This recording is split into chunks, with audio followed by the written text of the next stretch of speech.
अच्छा, this is very interesting. मुझे बताएं कि when you were right sizing, कई लोगों को आपने लेट गो भी किया, कई आपने टैलेंट पूल जो ऑलरेडी एग्जिस्ट नहीं करता होगा उनको हायर भी किया, again in reference to culture.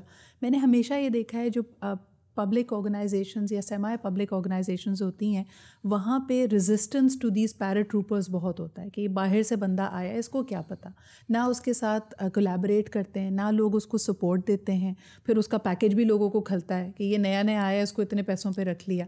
तो ये कल्चरल शिफ्ट आप कैसे लेके आए? देखिए, आप बिल्कुल सही कह रही हैं और ये इशू होता है, इसमें there is no doubt about it. But उसमें जो चीज़ इम्पॉर्टेंट है ना, कि अगर आपका सिस्टम एक तो ट्रांसपेरेंट हो और एक यू हैव टू से द राइट थिंग, तो फिर लोगों को एक तो पहली बात ये कि समझ में आ जाता है, and then it is dependent on the person who is coming in, how quickly he can gel with people. देखिए, हमारे पास जो सिस्टम है ना, उसमें हम जॉब कैटेगरीज़ हैं, उन जॉब कैटेगरीज़ के ऊपर हमने एक कंसल्टेंट के ज़रिए ये एक एनालिसिस किया हुआ है कि what is the salary level जो हमारी पीयर ऑर्गेनाइजेशंस हैं उनके साथ। So, जब हम हायर कर रहे होते हैं तो हम we have to be cognizant of the fact कि हम किस कैटेगरी में हायर करें, उसका जॉब डिस्क्रिप्शन होता है, and on the basis of that level उसको ऑफ़र की जाती है। अगर वो कहीं बहुत ज़्यादा, and we have again there are some very good people who are asking much higher amounts, हमने कहा नहीं कर सकते, बिकॉज अगर हम फॉर एग्जांपल बात करें in the organisation of deputy directors and above which are a very senior category in the organisation, तो वो कोई probably around 90 people हैं, general managers go beyond 200।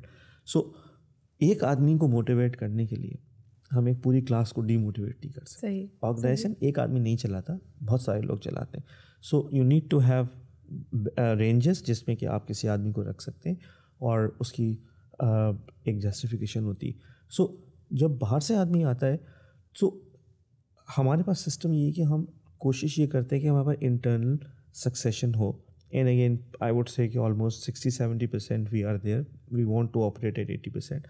but किसी भी ऑर्गेनाइजेशन में ना ये सोल्यूशन सिर्फ कि आप अंदर से लोग रखेंगे या प्रमोट करेंगे, ये मैं इससे थोड़ा सा डिसएग्री करता हूँ।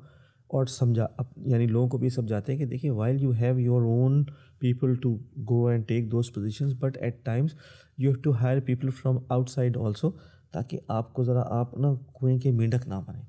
आपको पता हो कि दूसरी जो अच्छी ऑर्गेनाइजेशंस हैं वहाँ क्या हो रहा है, उनकी क्या इट्स अ लर्निंग अपॉर्चुनिटी, आपको अपने स्किल्स को अपग्रेड करने का मौका मिलता है। और लेकिन ये बिल्कुल आपकी बात सही है। और देखिए, जब हायर करे होते हैं ना, तो ये एक उस वक्त देखना होता है कि दिस गाय हमारे पास सीनियर लेवल के, तो हम PDS तक कराते हैं उनकी,